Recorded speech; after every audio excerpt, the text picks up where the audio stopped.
Hey, what's up, guys? Rob Esposito, MTFU podcast. I'm here with Dave Whitley, the Iron Tamer. Say hi, Dave.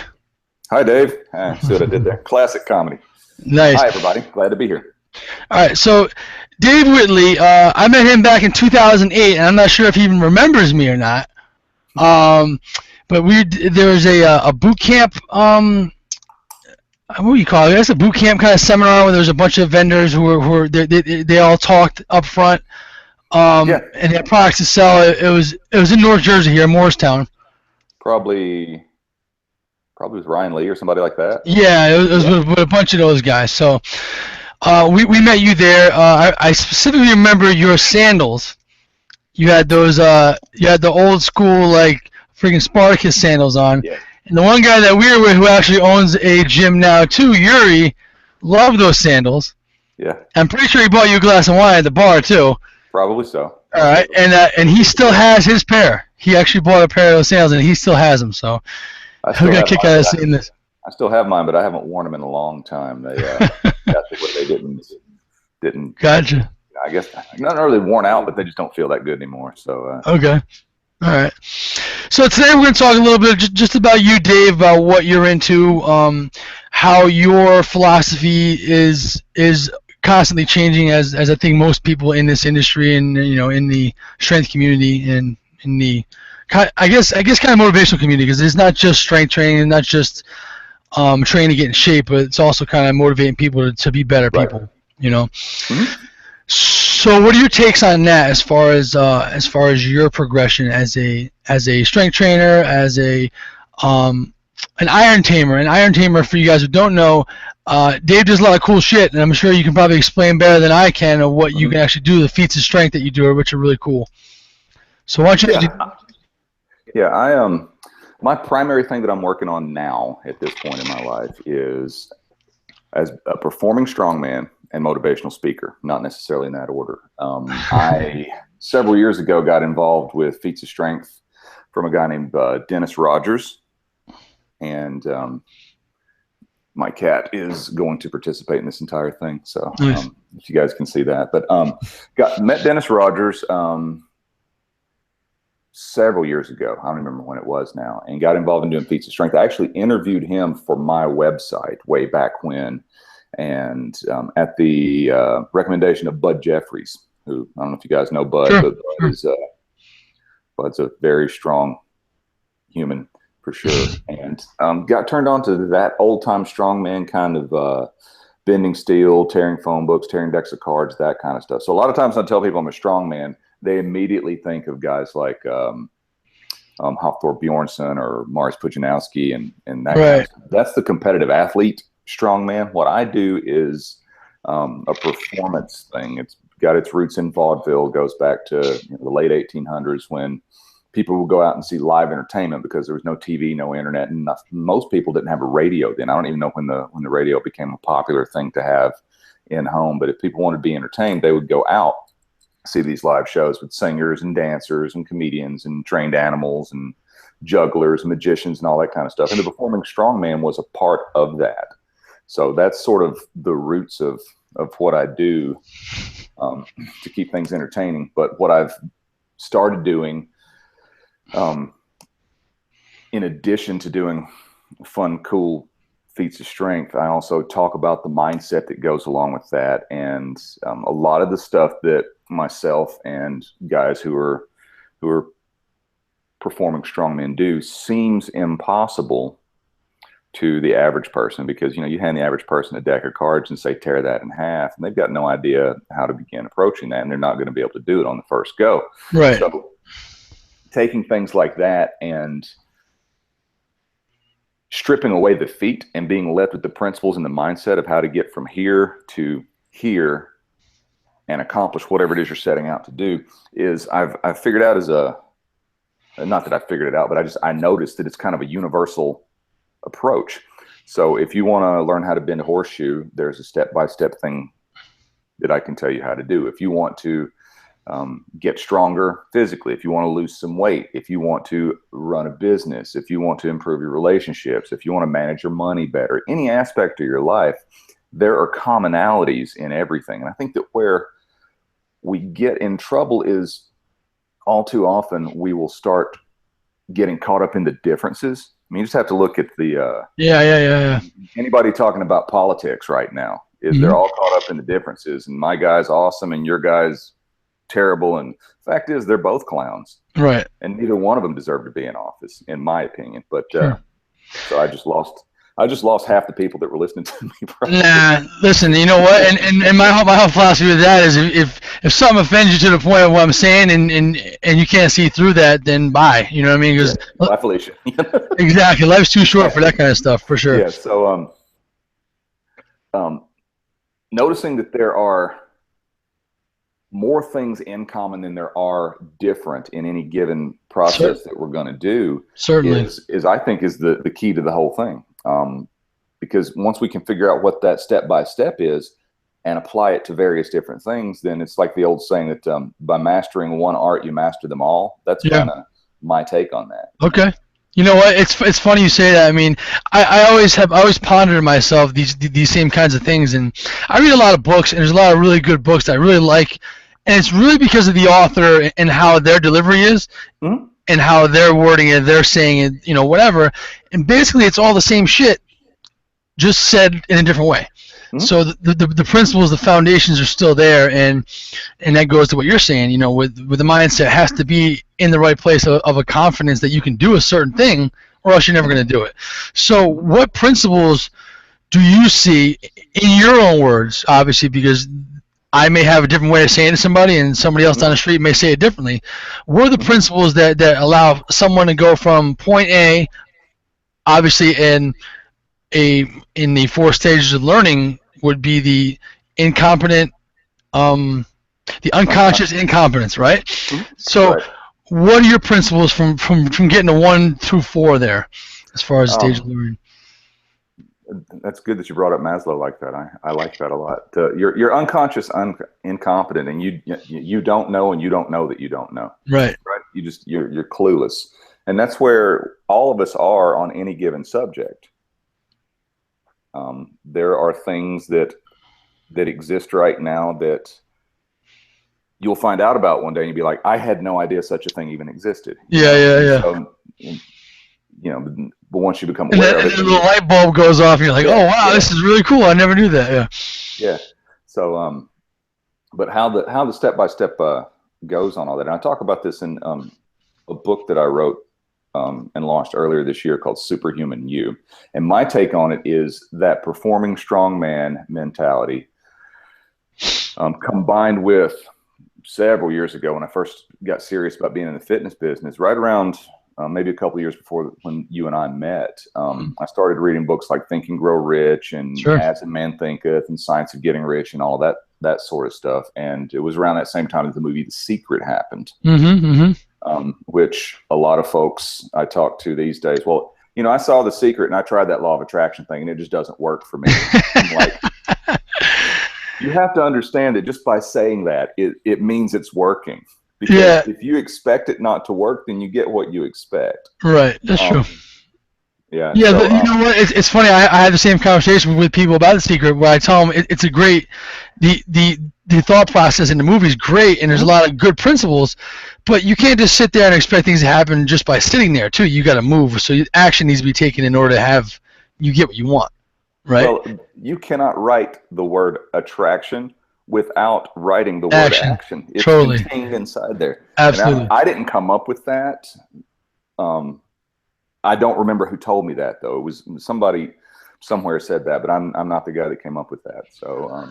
Well, that's pretty profound. I mean, it's cut and dry, point blank, period. Yeah. Yeah.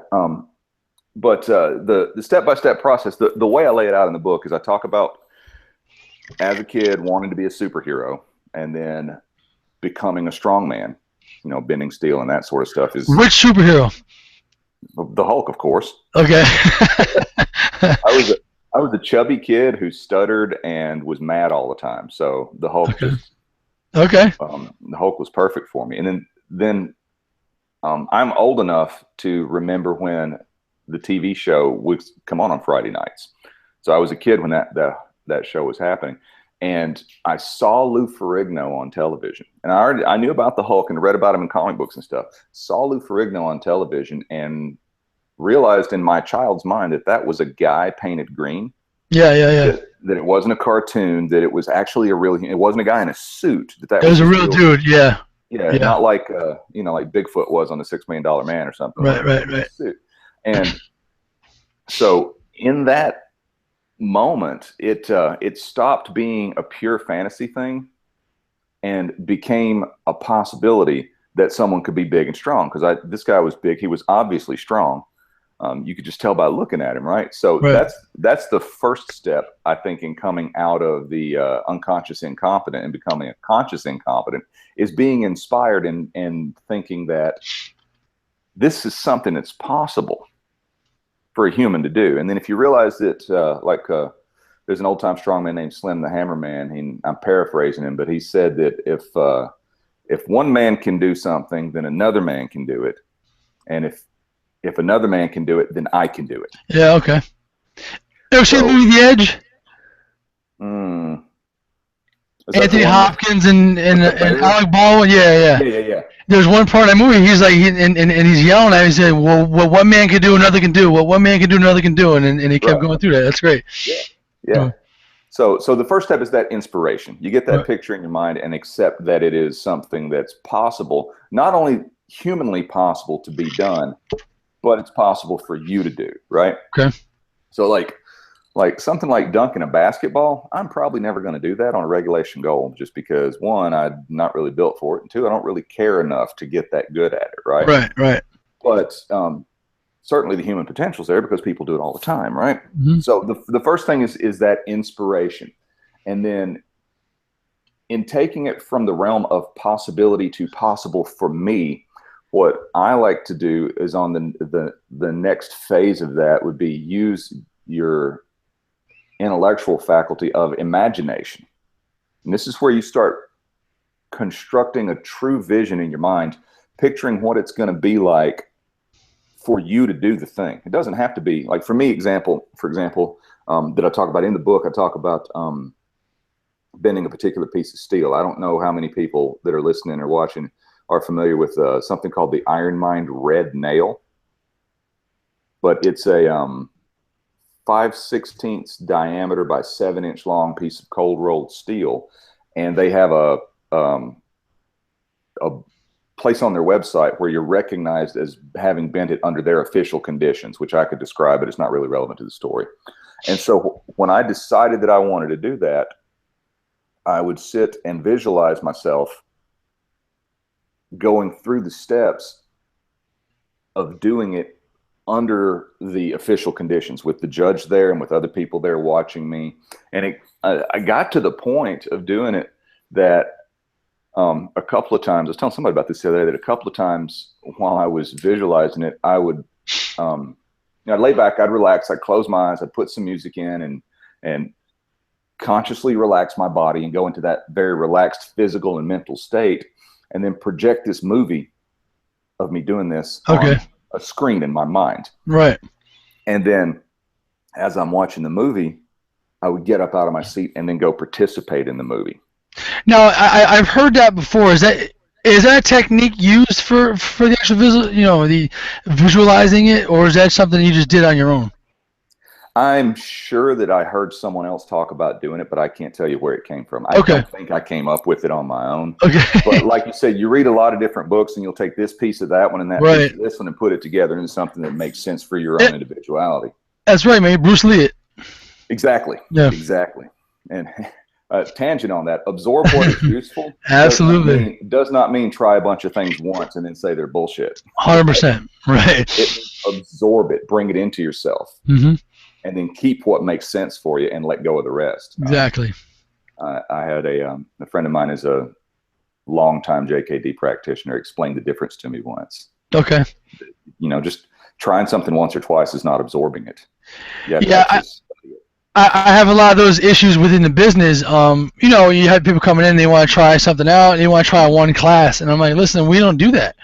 If you're going to do it, you got to at least do it. Our minimum is usually about 3 months, but I'll allow you to do it for a month to at least put some effort into it. Yeah. and get something out of it. Mm-hmm. And then when they say that it doesn't make sense to them, I say, well, if your kids went to play a new sport, would you let them go practice just one day, Right. and then decide that's not for them? No, you want to try and play a game, see how you like it. You know? No. Right. Absolutely.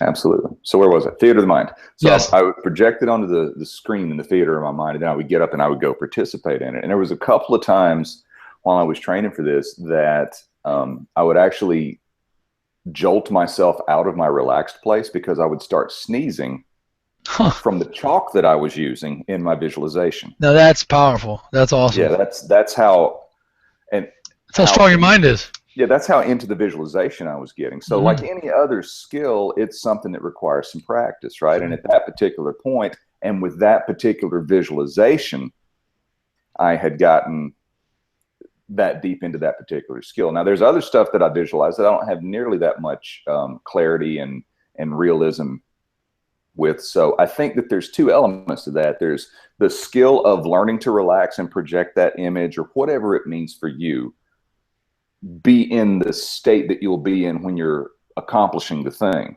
But then there's also the specific thing that you're working on, you know, because for me, I was bending red nails with different kinds of wrapping and taking longer than the official time. So I knew it not only was it possible for me to do it, but I was very close to it. So I was able to kind of channel that enthusiasm a little bit more into it. But for something that seems bigger or more far-reaching, or I just don't have all the steps figured out yet on how to do it, my visualizations aren't that detailed and that realistic, you know. So, well, anyway. like you just said, you're constantly practicing that and getting better at it, right? Mm-hmm. So I got a question. When you went and performed this in front of the judges, in front of all those conditions, how easy was it? In my visualization, I had.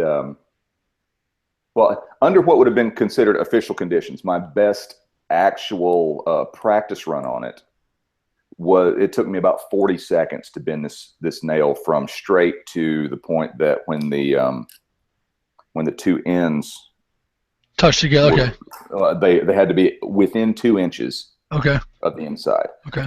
My best time was about 40 or 45 seconds doing that under the official conditions in practice. And when I would visualize it, I just kept it in my mind that I would come in under 20 seconds. Or coming in, the 20-second mark was the cutoff. I knew that it was less than that. And I would practice various different things. I would, like, in my visualization, I would see myself wrapping the nail and putting the chalk on it and all that stuff. That's when I started sneezing. I would see myself talking to the referee, whom I hadn't met. So I didn't have a face on him, but I was talking to another person about it. I would see the people who were there around me while I was doing it, because what I wound up doing was Dennis Rogers and I did a workshop together at my old gym, and I had decided that whatever date, it was like November 2nd or 3rd, whatever it was the date that I was going to get together with the referee and do the thing, do the official bend. And about 2 weeks later, I was talking to Dennis about doing this workshop, and we hadn't nailed a date down yet. He's like, "How does this weekend in November work for you?" And I'm like, "It works perfectly." So, so he was there too? Yeah. Well, yeah, Dennis was there. So is that coincidental that the guy who taught me how to do it was there to watch me? No way. No, absolutely not. I fully believe that I attracted all that. Cool. So, in the visualizations, I would see all that stuff. And then the video is on YouTube of me actually doing it. And the time came in at 17 seconds. Okay. Awesome. So I came in, the manifestation, if you will, turned out to be more powerful than the visualization was, which is usually the way it happens. Right. Yeah. So inspiration, and then imagination, which we've just talked about at length. And then the final step is what we were talking about earlier is action. Right. You know, I could have sat around and pictured myself and visualized all day, every day for months on end doing this particular feat. But if I didn't get up and go wrap nails and bend them, my body wouldn't have been prepared to do it. Right. And at best, I would have just failed miserably. At worst, I would have hit into that crazy woman lifting the car off of her kid favorite strength that we hear about, and like, you know, ruptured a tendon or something. Right. So the practice that goes along physically with the practice of imagining it's the same thing. I mean, you can't have one without the other, in my opinion. Okay. Because even if you only practice physically and don't set aside time to consciously visualize, when you're not working on it, you still think about it. Right. Yeah. And you Okay. become whatever you think about. True. You know, it's like how many kids do you know that play high school football that don't watch football on the weekends on television? Right. Very few. Or don't talk about football when it's not football season. Right. So I was going to ask you, because it kind of sounds to me, you know, exactly what you describe. I mean, you hear the stories all the time. These great athletes who perform at these highest peaks, and they get interviewed afterwards, and they're like, and the interviewer who can't understand their perspective because they obviously haven't gone through the process. They ask him, you know, what made you think you were going to be able to do that and all this stuff? And he said, because I'd done it before. I've done it in my head over and over and over again. I've been here. I've been doing this for my whole life. My whole life has been about this day and this point in time. So I've already done it. The easy part was actually executing. So now the question I have for you is, what is the space, or what would you call the space between the actions, the imagination, and the actual action of practice physically, and the imagination practice of kind of mentally, right? What is the space between that and the performance? You know what I mean? Like, what would you call that kind of void where it kind of takes that little bit of a plunge in order to delve into actually doing it and standing up and performing that feat? You know what I mean? I'm not exactly following the question.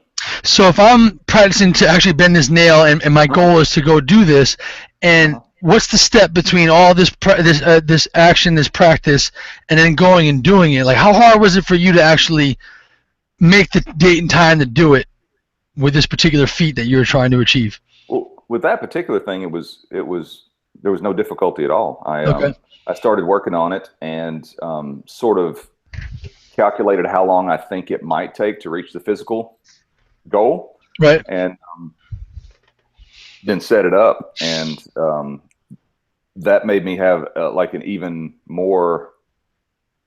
greater sense of urgency for it, you know, because I knew that the date was closing in. You know, when you have a target date on something, what's the old thing about a project will expand to fit the time allowed for it? Right. So it stopped being something I'm going to do someday, and it started becoming something that I'm going to do on this particular day. Okay, so the actual setting of the date was the final push, essentially, to actually, you know, seeing it come to fruition, is what I'm saying. Yes. You know, because I think everybody has a little bit of they're a little nervous, a little afraid of taking that final step to actually, you know, pulling the trigger, so to speak. All right.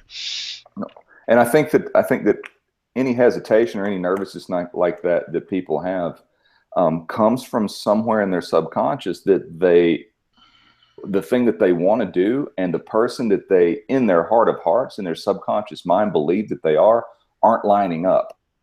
Okay. Your desired outcome and your self-image don't line up, then one of them has to change. And regrettably, more often than not, the desired outcome is what changes. People give up. Sure. It takes a lot of sustained effort and concentration to change a self-image, but it can be done.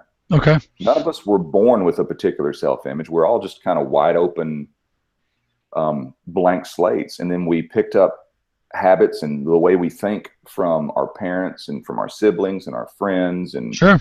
and TV and the internet and all this influx of stuff coming in. And the subconscious mind doesn't make a distinction between what's real and what's imagined. Right. And the conscious mind can look at something and either accept it as fact or reject it. Right? Which is to kind of go back and really clarify your point here. The subconscious mind doesn't know what's real and what's not, because you're sneezing because you have imaginary chalk in your hand. It's not real, but your brain thinks it's actually there. Yeah. There was no chalk I was at home when that happened. Right. Chalk was at the gym, so there was no chalk within several hundred feet of me at least. So the conscious mind can make a decision. Yes, I accept this. No, I don't. I can't. It will accept whatever the conscious mind allows to go into it. Okay. And so the question then is, what am I feeding my subconscious? And am I feeding it something deliberate, or am I just letting the environment around me program my subconscious? Right. And that's how you change a self-image. And so feed yourself. If it's like the people who, you work with people who want to lose weight and you address nutrition, what's the go-to that almost any coach who is worth anything will have that person do? They start keeping a food log, right? I just wrote about that on my email list yesterday, as a matter of fact. If someone comes to you and they're struggling with their business and they're not making, turning a profit or whatever, and they're feeling overwhelmed with it, and you ask them what their numbers are and they don't know, there's the problem. Is because there's a disconnect between their desired effect or their desired outcome and what they're actually doing. And what they're actually doing is driven by that self-image. Sure. So it's very easy to look at the external circumstances and say, this is real, and then act in accordance with that, because you look at the circumstances, it makes you feel a particular way, or it makes you think a particular way, which makes you feel a particular way, which makes you act a particular way, which is in harmony with what's going on around you.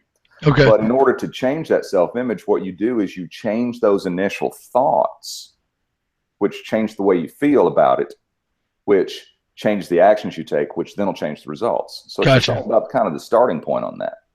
So in my email, I talked about GPS, and how the only way GPS works is if it knows where you're at. Which is your starting point. So I tend to make that correlation with a lot of my team members about that. Like, you have to know where you're at, which was the food log tracking, etc. So you knew when you first started going after this particular feat how much size of steel that you were able to bend. Yeah, I'm sure you tested that and you understood where you stood at that point in time. Yeah. And then you went forward. Very cool. Well, it was actually I'd been bending steel for a while, and then I got some red nails and played around with them under some different circumstances, and was able to not fully bend them and not do all the stuff that were the official conditions, but I was able to put a wobble in it, and I thought,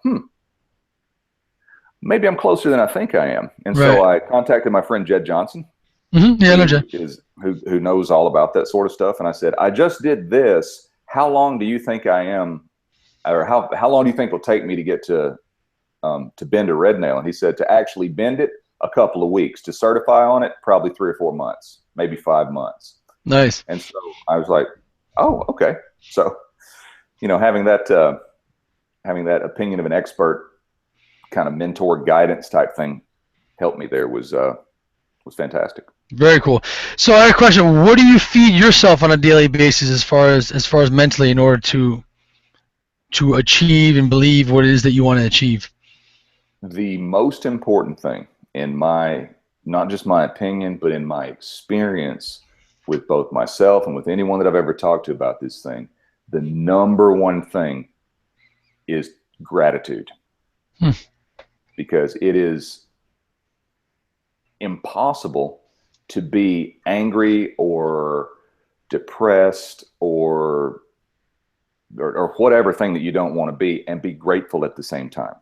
Right. So, and no matter where you are or what you're doing or how terrible things seem or how much everything sucks around you, you can find something to be grateful for. And to go back to the idea of the law of attraction and vibration, if you look around and you look for stuff to be messed up, then you'll find stuff that's messed up. But if you train your mind to look for things to be grateful for, you'll find more things to be grateful for. Like, you can't see this right now, but he moved a little bit, but my cat had his chin resting right here. He'll probably put it back in just a second. And so I'm sitting here talking to you about this, and I'm thinking, I'm grateful that my cat's doing this because he's adorable. I'm grateful that I'm doing the podcast with you because I think that this is important stuff. Someone's going to hear this. It may only be one person, but someone's going to hear it and be like, man, that was what I needed to hear today. Yeah. And that's the biggest compliment I can get from somebody when I'm talking about this kind of stuff, is I really needed to hear what you said the moment that I heard you say it. Yeah, yeah. Because there are going to be other people that listen to it, and they're going to be like, oh, that was kind of nice, or he's full of crap, or whatever, and that's fine too. That's not who I'm talking to right now. Mm-hmm. And that's not about me. That's about them. I'm saying what I need to say. And so, if you're having difficulty finding things to be grateful about because you're just in such a miserable state of mind, or you're around a bunch of negative people and that's adding to it, start thinking about things like toilet paper. Yeah. Yeah. It's as simple as that, and Yeah. it really is a nice thing to have, and some people don't have it. Yeah. Well, and if you've ever been in a position like where you're doing your business and then you look around and realize there's not any, that feeling that you get there, nobody wants to feel like that. So, nope. so Totally. that's the opposite of grateful, right? Yep. So,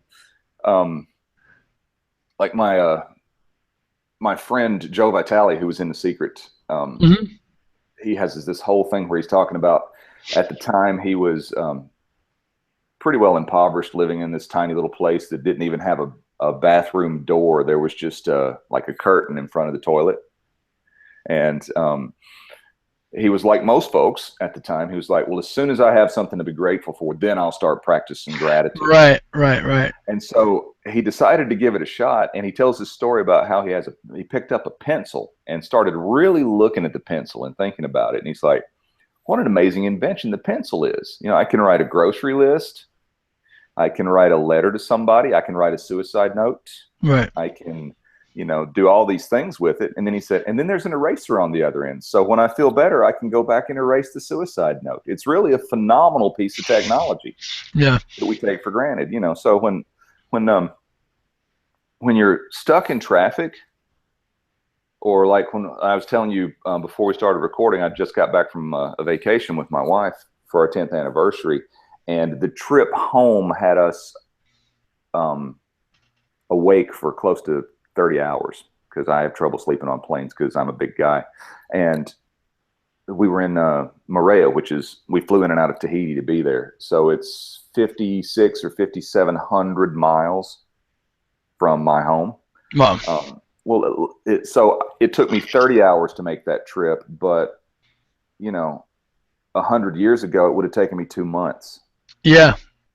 Yeah, certainly. So in the middle of being uncomfortable and not able to sleep and the suffering that I was doing on the plane, I'm still being grateful because I'm going to be home in a few hours and I can sleep in my own bed. And I'm grateful that this plane is flying quickly over the ocean. And I'm grateful that, if I get thirsty, all I have to do is ask one of the flight attendants to bring me something, Yeah. Yeah. And that's the mundane stuff that's on top of being grateful that I went on the trip and being grateful that we're celebrating 10 years and all the stuff that goes along with that. Sure. So if anybody's having trouble plugging into that, I recommend they get up about a half an hour earlier every day, because everybody goes to sleep at different times, but pretty much you wake up at the same time. Sure. So get up a half an hour earlier while the house is quiet, sit down with a piece of paper, and start writing down as many things as you can think of that you're grateful for. And then if you do nothing else besides that, your entire attitude will change, and more things that make you feel grateful will start appearing in front of you, almost as if by magic. Yeah, it's funny you said that. As soon as you said that, the pencil thing, I started thinking about everything around me that I'm like, oh wow, this TV, cable, internet, this laptop, or whatever it may be, all the fan in the window.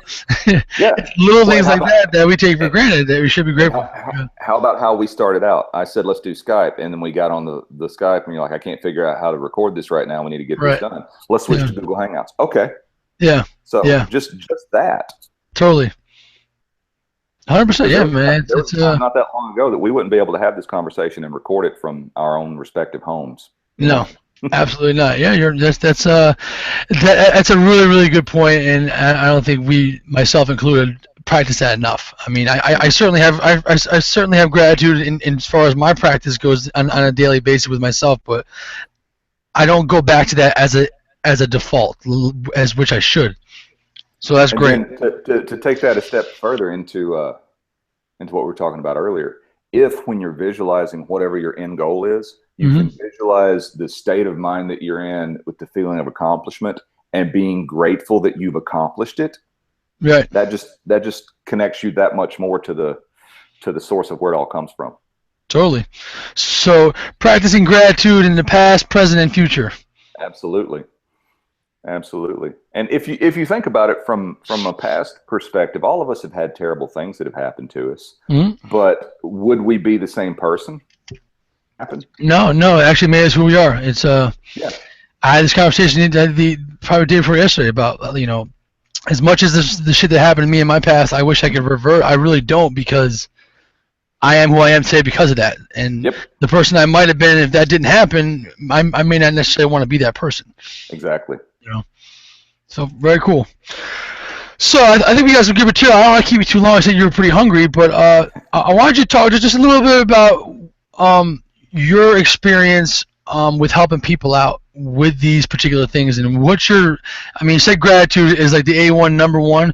What's another kind of little tip that you give somebody? Is it waking up early and just kind of writing down some stuff and let them know what they should be grateful for? That's a really good place to start. Is Yeah. that gets you in the habit of looking for things to be grateful for, and it kind of gets your mind tuned in on that frequency. To take that a little bit further, a little more specific, if you've got a goal and you're visualizing it and all that sort of stuff, during that same time period when you get up earlier, if you write that goal, and I prefer to write it by hand rather than type it. I think there's something to the connection of the physical action of writing and seeing it on paper that it gets missed by typing it. But that's just me. Maybe I'm... No, they have studies out about how when you write something down, because you're doing it in two different ways, you have to actually make the letters, and then you're actually thinking about what to write. You actually hold on to it more that way. So kids who take notes on a computer in school, comparatively so to ones who take it on a pen and paper, the ones with a pen and paper retain more information. Well, I'm not surprised to hear that. I hadn't heard that before, but I'm not surprised to hear that. See, there was my unconscious incompetence. I didn't know that existed, right? But it's funny because it really is common sense. If you think about it, you have to make the letters and actually make the words and make them coherent on a piece of paper. Whereas if I'm just typing it down, the letters are already made, and then you have autocorrect, you have all these different things that you have to think about. Yep. And all the typing and autocorrect and all that, I'm happy and thankful for all that stuff. Absolutely, definitely. I think that by handwriting it, there's something about that is you are taking a small action physically in the direction of the thing that you want. Right. And if you move towards it, it moves towards you. And so every little bit that you do brings it closer. So now I'm gonna take that one little step further. You're doing the action like you said before, then you're also imagining what the letters are gonna look like, because you have to do that. You have to visualize them before you actually write them, right? Yeah. Well, and before you can do that, you have to picture it in your mind. Right. What you're going to write, because all words is a way to describe a picture. Right. And we all think in pictures. Right. Because if I tell you to picture the inside of your car, you immediately get an image in your mind, right? Yeah. If I tell you to picture your refrigerator, you can immediately get an image in your mind like that. Right. But if I ask you to describe it, then you have to start using words, which is a little more involved process. Absolutely. So when you get up to do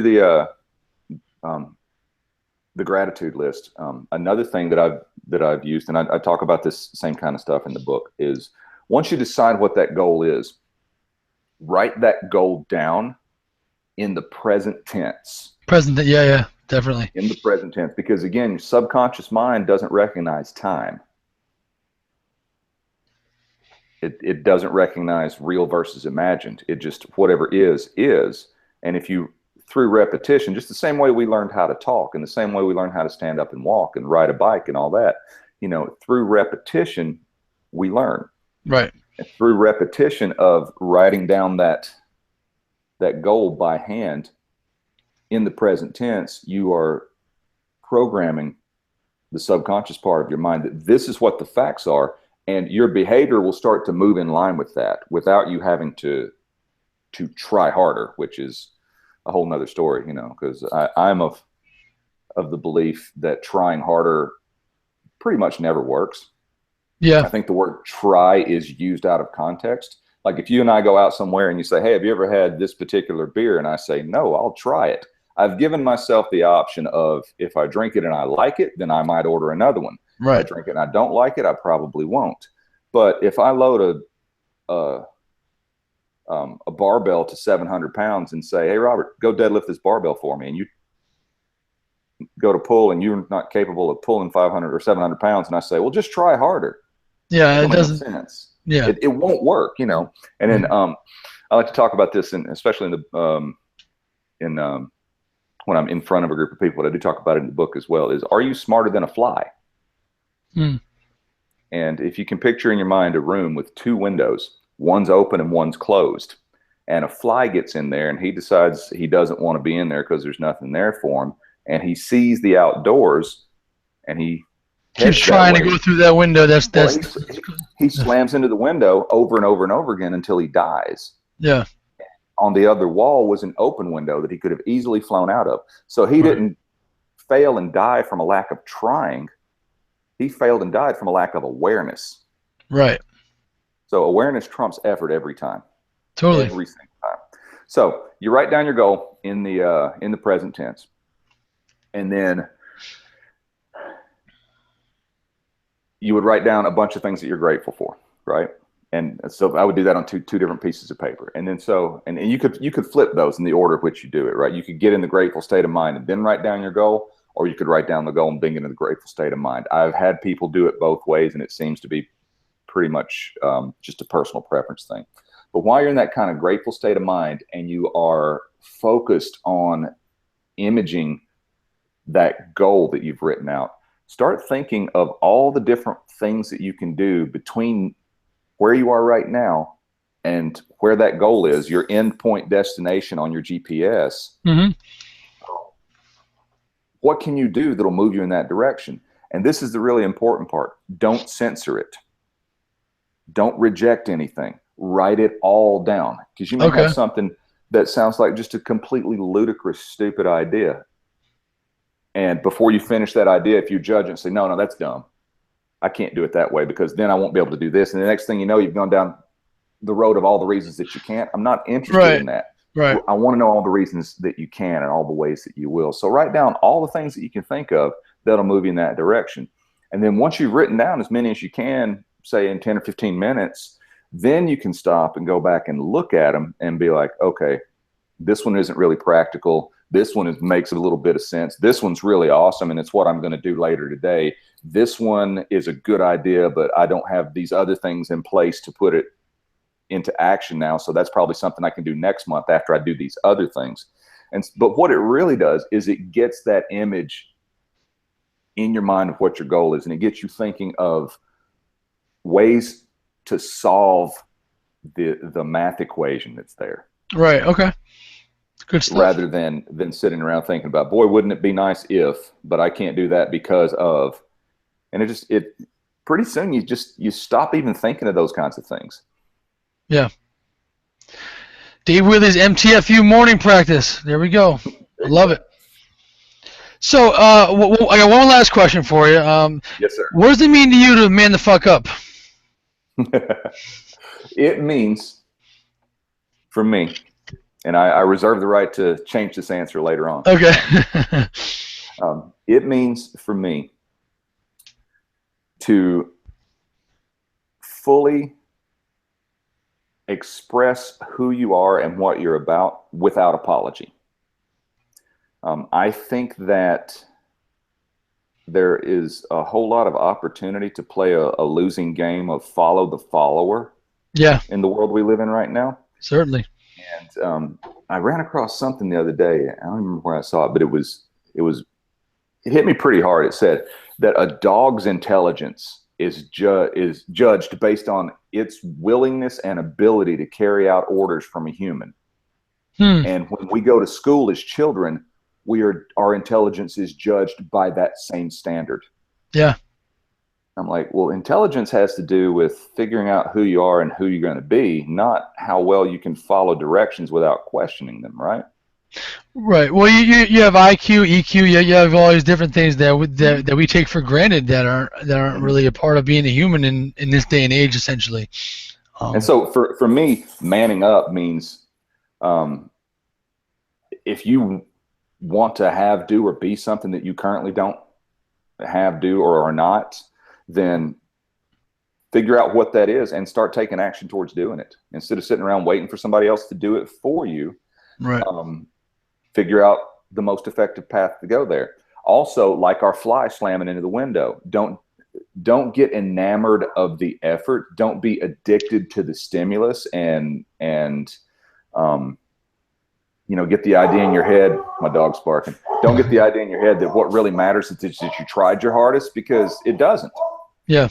It doesn't matter how hard you try. It just matters whether or not you accomplish the objective. There's a really good quote that speaks directly to the fly on the window thing, and I can't remember it verbatim, but essentially it's being knowledgeable enough or open enough to be able to change direction when it's not working. Yeah, it's like the depending on who's telling the story of Thomas Edison and the light bulb, somewhere between 1,000 and 10,000 attempts he made at it before he figured it out. Yeah. And someone asked him, how did you keep going when you failed so many times? He's like, I never failed. Yeah. I found a whole bunch of ways that didn't work until I found the one that did.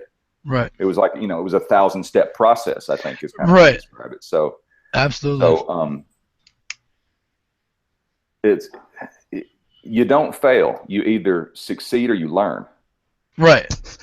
Yeah, you fail forward, and the actual process moving forward is learning. I mean, yeah. And it's one of those things I think we, as a society, I'm not saying we, us, but more of a societal thing where people call people failures when they're really not. Hey, shut up. I think the UPS guy's delivering something here. All right. We're going to take these guys outside. So continue your thought, please. Well, I was just talking about how no worries. I got a dog that does crazy shit too. So, but yeah, the failing thing is not appreciated enough.